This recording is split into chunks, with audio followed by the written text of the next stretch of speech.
Permítame nada más comentarle lo siguiente.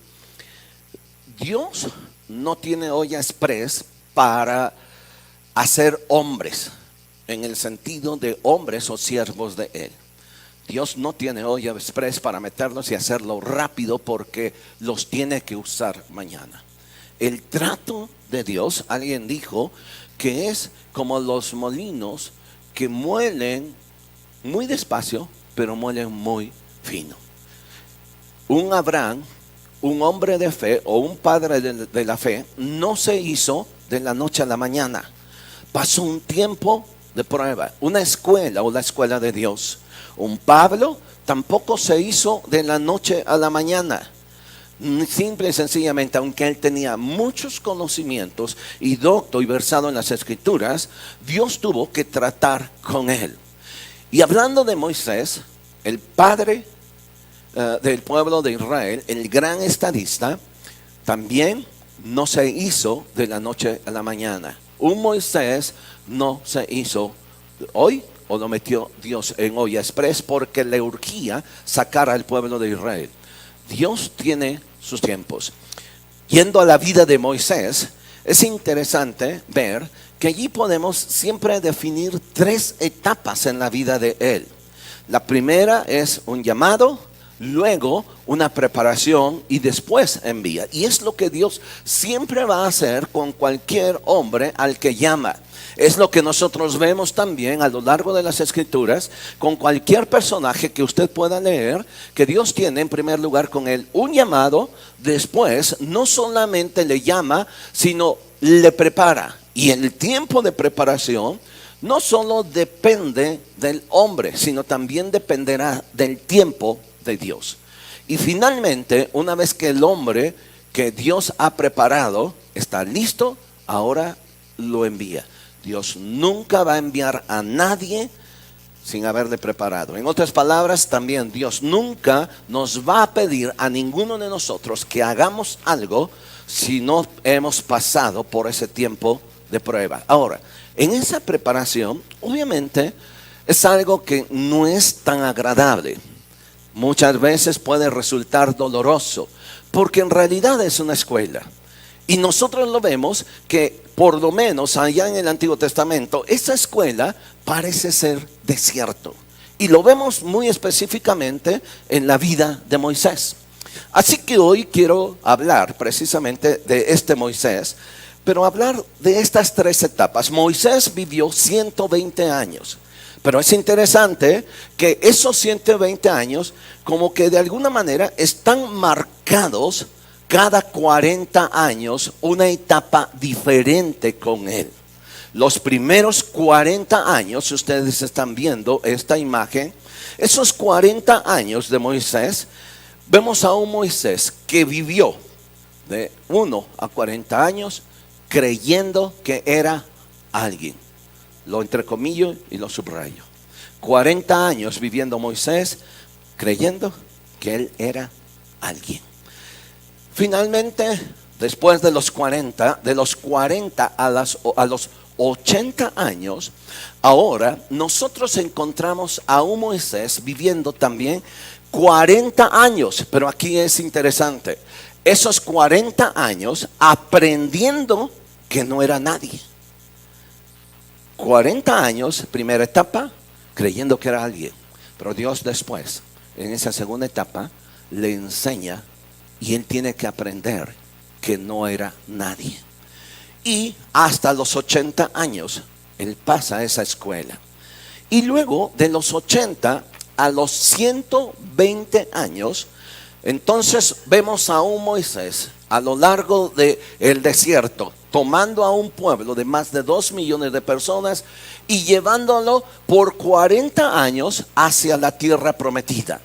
Y esos 40 años, esa última etapa, ahora vemos a un Moisés viendo que lo que Dios hace con una persona que sabe que no es nadie. A ver si me entiende esto. La última etapa, observamos a un Moisés viendo cómo Dios usa a una persona que sabe que no es nadie. Vamos por favor rápido a analizar esto y ojalá, no solo ojalá, yo espero que de alguna manera nosotros podamos aprender no solamente la historia que les estoy comentando, las 3 etapas, sino que al final usted y yo podamos reflexionar y sinceramente decir en qué etapa me encuentro yo. ¿De acuerdo? Vemos por favor y pasemos por la primera etapa. Un Moisés que vive 40 años en el palacio como hijo de la hija del faraón. En otras palabras, si Moisés hubiera permanecido todo ese tiempo allí en Egipto, Moisés hubiera sido el faraón. Pero algo pasó al final de los 40 años. Pero pensemos rápido en la primera etapa. Un hombre que por 40 años cree que era alguien. Un hombre que por 40 años creyó que donde él se paraba siempre le iban a ver como alguien muy especial y como alguien que estaba en ese momento para hacer algo especial. ¿Por qué? Bueno, por el antecedente que tenía. Ahora, para ver esta primera etapa, quiero que por favor vayamos y quiero que veamos desde la perspectiva de Esteban. En el libro de los Hechos, en el capítulo 7, por favor, cuando Esteban está compareciendo porque se le acusa de ser cristiano, él empieza a relatar algo de la historia que obviamente los judíos lo sabían, lo leían, lo vivían, desde niños sabían toda la historia del pueblo de Israel, y él llega a hablar de Moisés. Y quiero que vea por favor lo que Esteban dice de Moisés, quién era, y aquí vamos a observar por favor la primera etapa. Por favor, ponga mucha atención. Hechos capítulo 7, del versículo 20 en adelante. En aquel mismo tiempo nació Moisés y fue agradable a Dios y fue criado 3 meses en la casa de su padre. Les explico rápidamente que sé que ustedes saben. El faraón había ordenado que todo niño que naciera de mujeres hebreas o de la familia hebrea, si las mujeres o las parteras llegaran y vieran si era varón, lo tenían que matar. Si era mujer, la tenían que dejar vivir. Así que nació Moisés. Y obviamente su destino hubiera sido la muerte. Pero Dios intervino usando a unas parteras piadosas que preservan la vida. Y le guardan. Así que los padres de Moisés le tienen guardado por 3 meses. Pero ya no lo pueden seguir guardando, ya no lo pueden seguir escondiendo. Así que entonces idean algo. Lo que idearon es que hicieron, su padre, Amram, hizo una arquilla de juncos, la calafateó y puso en ella a Moisés y la puso sobre el río. Y dejó que la corriente se llevara a este pequeño Moisés. Y sabía de antemano que más adelante la hija del faraón estaba bañándose y que forzosamente tenía que pasar por allí el barquito de Moisés. Pero algo interesante, le pidieron a la hermana de Moisés, María o Miriam, le pidieron que ella fuera observando todo el trayecto. Así que cuando llegó la hija del faraón, toma al niño, lo vio y lo primero que ella dice, esto es un niño, lo que tengo en mis brazos es un niño hebreo. Y en ese momento aparece María o Miriam. Lo mismo, Miriam es es en hebreo. María ya sería la transliteración o la traducción en griego, era la misma. Así que entonces aparece María y le dice, es un niño hebreo. ¿Qué te parece si yo te consigo alguien que te lo cuide hasta que tú quieras? Y entonces acepta la hija del faraón y se lo da. Lo toma en sus brazos María y se lleva a su hermano. No lo sabía la hija del faraón y se lo lleva para que regrese a su casa otra vez, pero ahora libre de todo peligro. Y crece.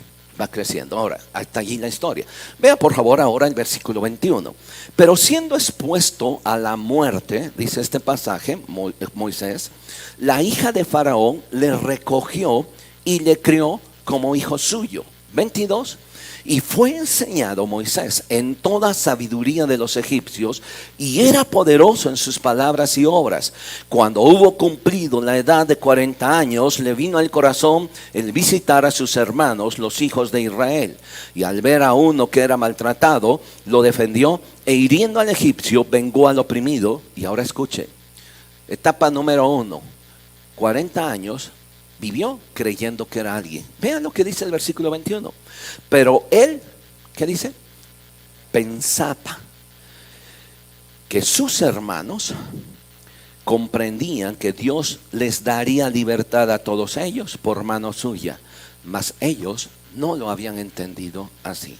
Y al día siguiente se presentó a unos de ellos que reñían y los ponía en paz, diciendo: varones hermanos sois, ¿por qué se maltratan uno al otro? Entonces el que maltrataba a su prójimo le rechazó y le dijo: ¿quién te ha puesto por gobernante sobre nosotros?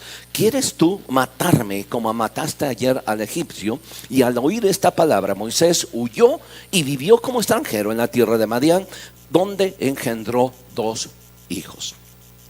Los primeros 40 años de Moisés vemos marcado a un hombre con muchas cualidades, con muchas habilidades, rodeado de no solamente lujos, sino también rodeado de toda la cultura que en ese tiempo era lo máximo.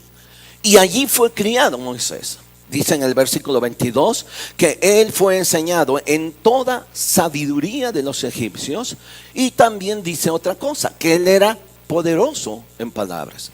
Así que quiero que piense por favor que Moisés no era un don nadie. Moisés tenía sus títulos.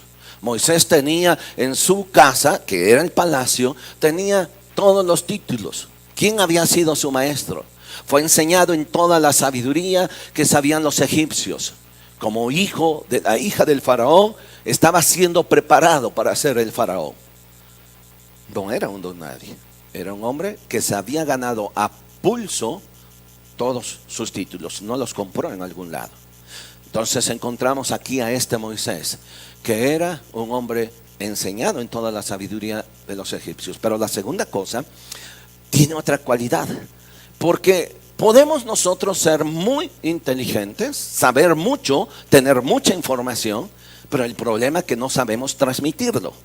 Y vemos aquí a Moisés que no solamente era un hombre con mucha información y mucha enseñanza, sino que también dice este pasaje que era poderoso en palabra. Es decir, junte esas dos cosas y tenemos a un gran hombre.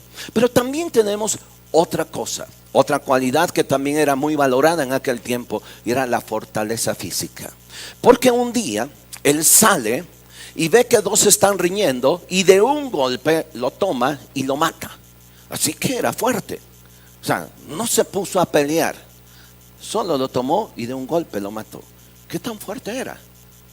Era fortísimo. Además de Moisés estudiar allá con los mejores maestros, obviamente también tenía que ir al gimnasio todos los días. Practicó box, lucha, no sé, artes marciales, pero un hombre fuerte. Cualidades que se juntan. Un hombre muy culto, pero también un hombre valeroso y fuerte. Quien no lo quisiera tener para hacer algo o para ser alguien. Así que un día ve que están peleando, al otro día sus hermanos, y le dice: ¿por qué están peleando ustedes? Y entonces él le descubre. Pero si usted regresa al versículo 22, 23 25, aquí hay algo interesante. Pero él pensaba que sus hermanos comprendían que Dios les daría libertad por medio de su mano o por mano suya. Él pensaba, él tenía la idea. Ahora, lo pensaba porque tenía fundamentos, por favor. No porque estaba soñando, no porque alguien le había calentado la cabeza. No, tenía fundamentos. O sea, sabía él que tenía la capacidad tanto física, intelectual y cultural. Él pensaba, pero desde la perspectiva de Dios, muchas veces esa situación puede ser un freno, no solamente para Dios, sino para nosotros, de manera aún física. El comportarnos de manera altiva, pensando que los demás deben de reconocer lo que yo soy, pensando que yo soy el don de Dios para tal o cual lugar, que se sacaron la lotería conmigo, que mi esposa se sacó la lotería porque, no. O que el lugar donde usted está trabajando, no, o sea, no le merece, ¿no? Que usted merecería algo más, pero les está dando un poquito de su tiempo, un poquito de lo que usted sabe. No sé si se ha fijado que muchas veces no solo eso es odioso, por llamarle de alguna manera, sino también nos causa muchos problemas. Porque ¿se ha dado cuenta que hay otros mejores que yo? ¿Se ha dado cuenta que hay otros mejores que usted? Y que hay otros que por alguna razón como que también sienten que están en esta vida para hacernos la vida de cuadritos, ¿no es cierto? Y cuando nosotros nos empezamos a comportar de esa manera, ¡pum!, topamos con pared. Y nos encontraremos a alguien y nos encontraremos topando con pared, con una, otra y otra. Y el dolor nos es más fuerte para nosotros. Usted sabe que entre más alto, las caídas son más dolorosas. Y muchas veces Dios va permitiendo en nuestra vida que nos medio inflemos, sintiéndonos que somos la gran cosa, pensando que somos lo mejor. Y lo va permitiendo Dios, porque Dios quiere tratar con nosotros. Y en un momento dado, alguien, por alguna razón, nos pincha y nos desinflamos. Y caemos en una profunda depresión. Porque entonces todos son unos verdaderos hipócritas, nadie me quiere. Y esa es la vida de Moisés, 40 años. Y le vuelvo a repetir, o sea, no lo soñó, por favor. Tenía él en su haber todas sus diplomas, sus títulos, y que le habían costado sudor, trabajo, y le habían costado. Pero para Dios, ¿puede usar eso? Sí lo puede usar y lo va a usar, pero no será fundamental. Porque lo que Dios va a usar es a alguien que pasa por una segunda etapa. Y esta segunda etapa es una etapa en la que al final pensamos que no somos nadie. Después de ser lo máximo, no es por los golpes, no es por la situación, sino porque realmente entendemos nuestro lugar en el mundo. Algo pasó y entendemos que no pasa nada. Esta segunda etapa es de Moisés, de los 40 a los 80. Fíjese qué interesante. Vaya conmigo, por favor, al libro de Éxodo. Esta segunda etapa, la etapa de Moisés en el desierto, leíamos en Hechos que dice que después de que le descubrieron que él había matado a un egipcio, entonces él tiene que huir al desierto. Se va a la tierra de Madián. Allí conoce a la que va a ser su esposa. Pero fíjese cómo llega todavía Moisés. Después de que estaba huyendo de un fracaso gacho, porque deja el palacio, él llega al desierto sin nada, así, pero todavía teniendo su ego bien altotote, bien grandotote. Porque en Éxodo capítulo 2, del versículo 11 en adelante, dice la Biblia, o anótelo por allí, pero nada más se lo relato. Dice la Biblia, dice este pasaje, que llega Moisés al desierto y ve que en un lugar donde hay un pozo, él se acerca para pedir agua. Hay algunas mujeres que allí están sacando agua. Cuando él va acercándose, llegan unos hombres, obviamente corpulentos, aprovechándose de su fuerza, y empiezan a maltratar a las mujeres y las hacen a un lado porque ellos querían ahora aprovechar ese momento. ¿Qué hace Moisés? Mire, vea conmigo Éxodo capítulo 2, versículo 16. Y estando sentado junto al pozo, 7 hijas que tenía el sacerdote de Madián vinieron a sacar agua para llenar las pilas y dar de beber a las ovejas de su padre. Mas los pastores vinieron y las echaron de allí. Entonces Moisés se levantó y las defendió y dio de beber a sus ovejas. Un hombre luchando contra todos. ¿Sí va entendiendo? Pese al fracaso que había tenido allá, todavía su ego estaba aquí. Así que cuando llega, imagínense qué tan impresionante era Moisés. De repente nosotros vemos a un Moisés al que nos pintan en alguna película, pues ya un viejito canoso y todo eso. No, fuerte. Y entonces pelea con todos esos hombres y los echa. Y defiende a aquellas mujeres. Y no solo eso, después de eso, es un gran caballero. Les dice, no se preocupen, yo les saco agua. Ups. Así que todas las mujeres empiezan a decir, yo lo vi primero, ¿no? ¿Qué es lo que pasa? Las mujeres, entre ellas, la que va a ser su esposa, Séfora, llegan a la casa de su padre y le cuentan, mira, pasó esto, esto y esto. Y dice, ¿y quién es ese hombre? Pues quién sabe, estaba allá. Vayan por él y tráiganlo. Vamos a agradecerle y vamos a hospedarlo. Y pues ni tardas ni perezosa. Corre la Séfora y dice, yo lo vi primero, ven papacito, ¿no? Y se lo lleva y le dice a Jetro, su padre, este es. ¿Saben lo que sucede? Se lo da. Se casa a Séfora porque Jetro también le ve y dice, bueno, pues aunque no tienes lana, pero me vas a servir mucho. Lo hace su pastor de ovejas. Y lo casa, y casa con Jetro. Y dice que tienen 2 hijos, Gad y Gerson. Ahora, quiero que vean que al inicio de ese desierto todavía vemos a un Moisés con su ego no desinflado, todavía fuertote, creyéndose que era alguien. Pero ¿sabe qué es interesante? Que no se sabe qué ocurrió en esos 40 años. Léalo. Termina en el versículo 25 y de allí se salta a los 80 años. ¿Qué pasó en los 40 años? No nos lo dice la Biblia. Y quiero pensar, pues que ¿a quién le interesa saber de los problemas de una persona en el desierto?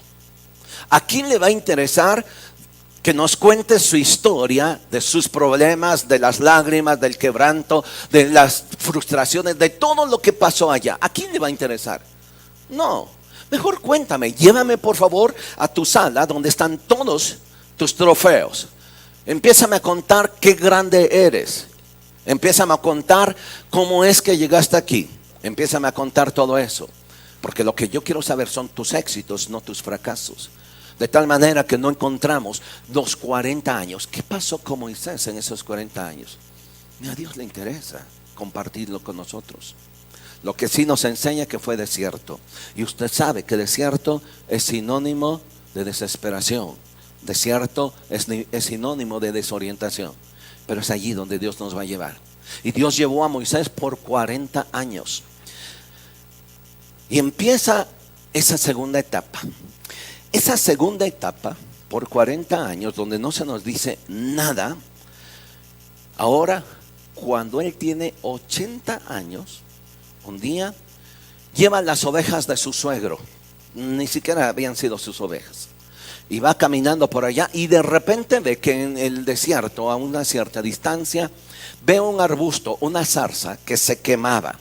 Lo importante aquí no es que se quemaba. Moisés estaba acostumbrado a ver ese tipo de situaciones en el desierto, porque se dice que especialmente en esos lugares donde el calor es tan extenso y cuando las zarzas o algún arbusto está tan seco, de repente se queman y se desvanecen, se hace ceniza. Y Moisés posiblemente había visto eso todos los días. ¿Sabe lo que le llamó la atención? Le llamó la atención que esa zarza o ese arbusto no se consumía, seguía intacto y seguía con una llama de fuego. Moisés viene y se acerca y oye una voz y que le dice: Moisés, quita tus sandalias, porque este lugar donde tú estás pisando es santo. Y Moisés se queda sorprendido. Y empieza un diálogo ahora entre Dios y Moisés, o entre Dios a través de la zarza y Moisés. ¿Puede imaginarse a un hombre hablando con un arbolito? ¿Qué pasaría si usted se levanta en la mañana y sale a su jardín y de repente allí tiene un arbolito de limones y empieza a hablar? Y su esposa se asoma. ¿Qué pensará de usted? Sí, yo sabía que ya le llegó el viejazo, pero no tan temprano, ¿va? Pero así está Moisés. Bueno, lo bueno es que no había nadie. Y en ese diálogo, mire, lo primero que Dios le dice a Moisés, por favor, vean el capítulo 3, sántese conmigo, y vean lo que Dios le dice en el versículo 7.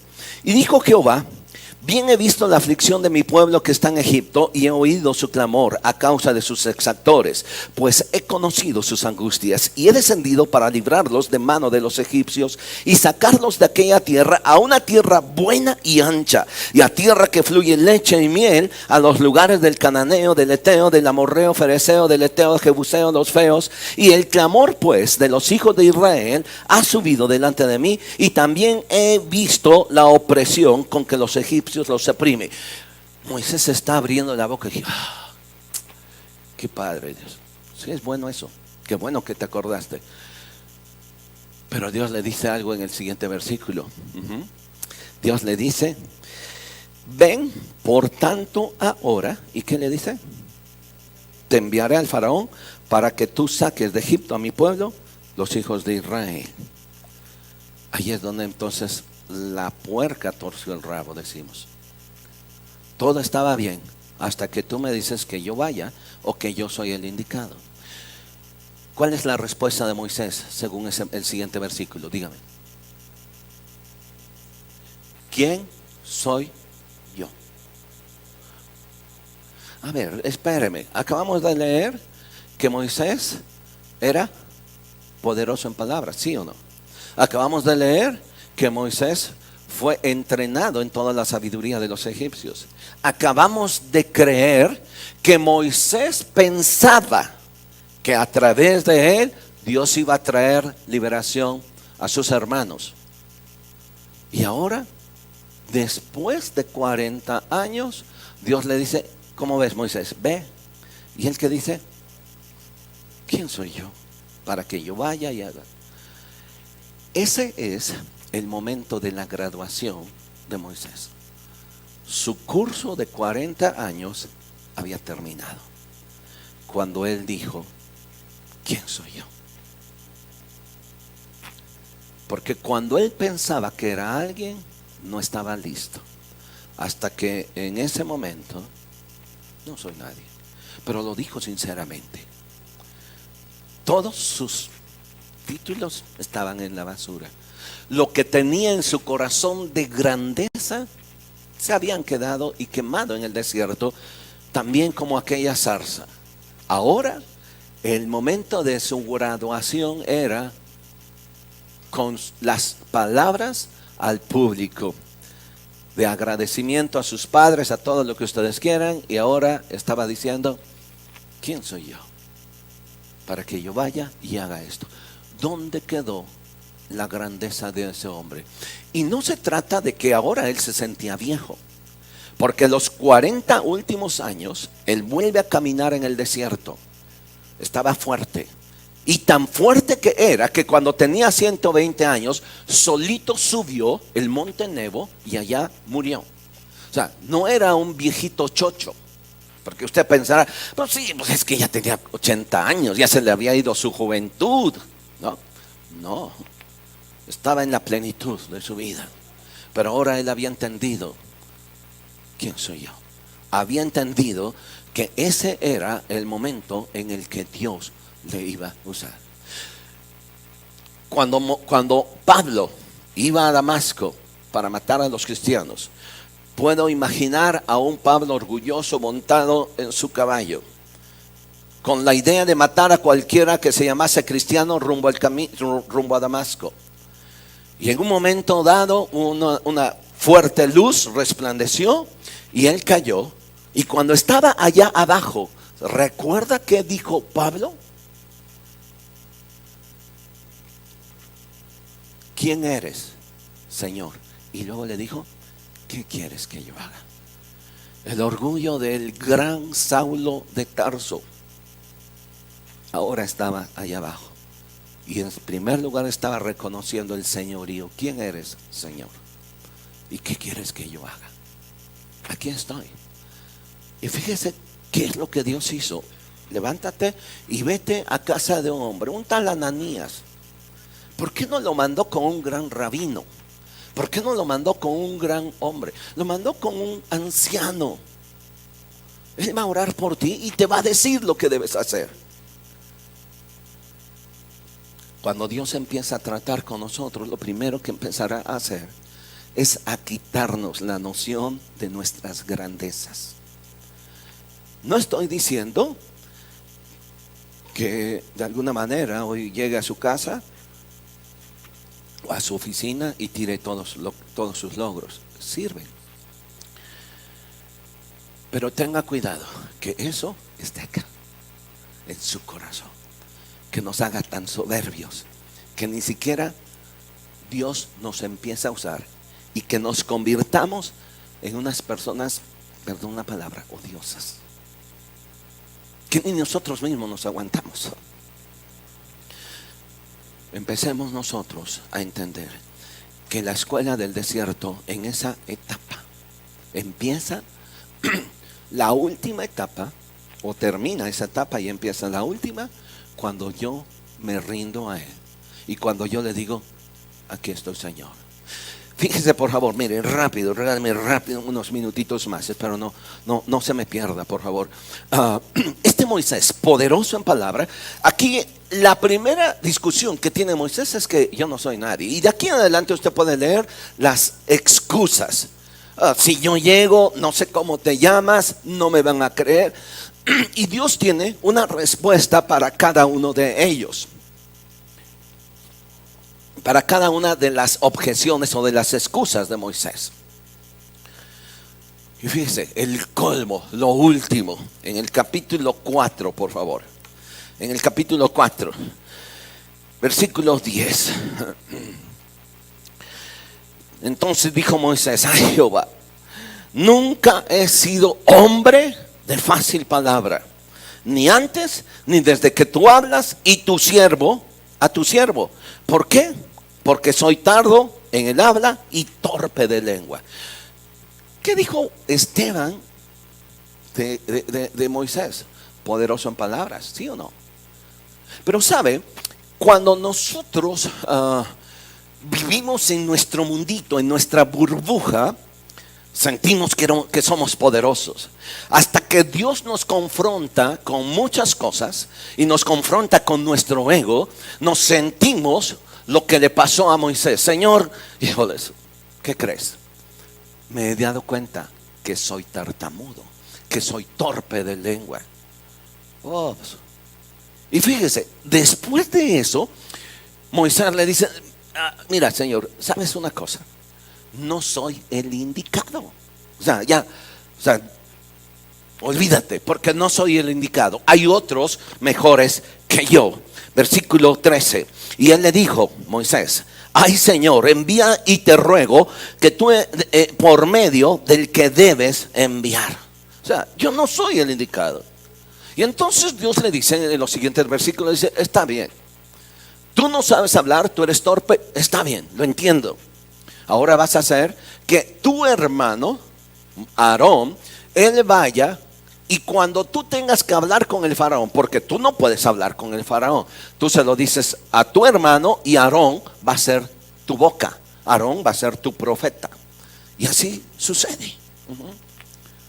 Entonces, ahora tenemos a dos personas, Moisés y Aarón. Moisés tiene 80 años, Aarón tiene 83 años. Usted puede ver esto en Números capítulo 7, versículo 17. Así que Aarón era su hermano mayor. Guarda eso porque es con lo que quiero cerrar rápido. Llegan a Egipto y empieza la tercera etapa. Esa etapa en la que Moisés ahora sabe lo que Dios puede hacer con una persona que entiende que no es nadie. Y llega a Egipto y toma una responsabilidad grande que a lo largo de los siguientes 40 años, en esos 40 años, Moisés descubre lo que es Dios a través de un nadie. Es allí donde Dios empieza a usarnos. Es allí no solo donde Dios empieza a usarnos, sino donde las cosas. Porque tal vez usted está pensando, está diciendo, no, es que yo no voy a ser pastor, nunca voy a ser predicador. No, yo no estoy tampoco diciéndole de eso. Porque usted puede ser usado allí en su trabajo. Usted puede ser usado por Dios allá en la escuela. Usted puede ser usado por Dios en una reunión con sus amigas o con sus amigos. No tiene que ser un pastor, no tiene que ser un predicador para esperar pasar por ese proceso. Así que esta última etapa de la vida de Moisés, podemos ver a un hombre que sabe lo que Dios hace con un hombre que entiende que no es nadie. Y en esta última etapa de los 40 años, hay un detalle que quiero que vaya conmigo. Rápido. Números capítulo 12, por favor. Números capítulo 12. Moisés vivió una serie de problemas a lo largo de esos 40 años. Y durante esos 40 años que vivió Moisés ahí, todos fueron difíciles. Pero creo que uno de los problemas más duros que él tuvo que enfrentar es el que tuvo que enfrentar con sus dos hermanos, Aarón y María.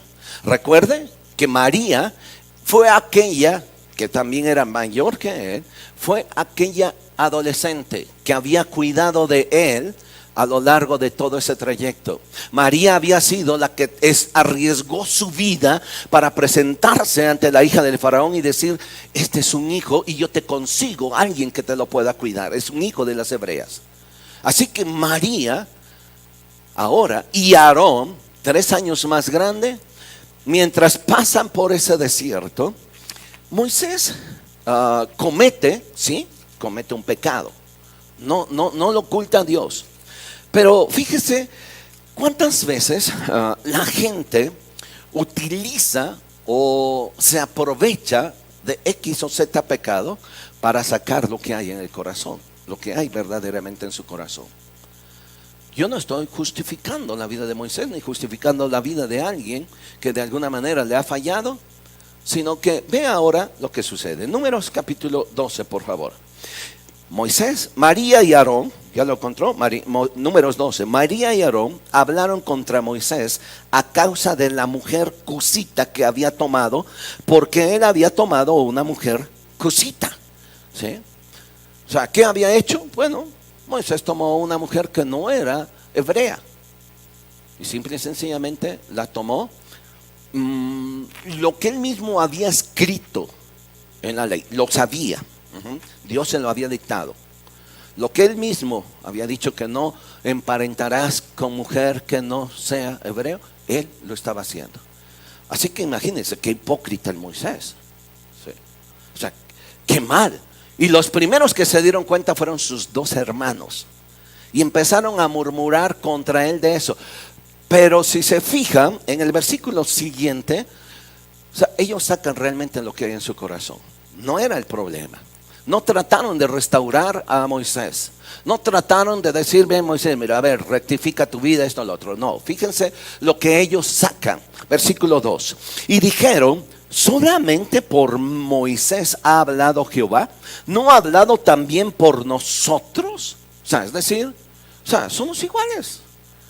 Así que si Moisés se creía que era un líder, también Dios puede hablar a través de nosotros. Sí, sí. Lo puede hacer, sí. Pero si usted lee el versículo, los siguientes versículos, nos enseñan que Dios les dice, sí, es cierto, yo puedo hablar con quien sea, pero yo he escogido a Moisés. Y ustedes tienen su posición, nadie se las quita, pero Moisés yo lo he escogido. Si usted observa, me llama mucho la atención lo que dice en el versículo 3. Y aquel varón Moisés era muy manso, más que todos los hombres que había sobre la tierra. ¿Cómo llegó a ese punto? Dígame. O sea, ¿cómo llegó? Vuelvo a repetirle. Moisés no se hizo de la noche a la mañana.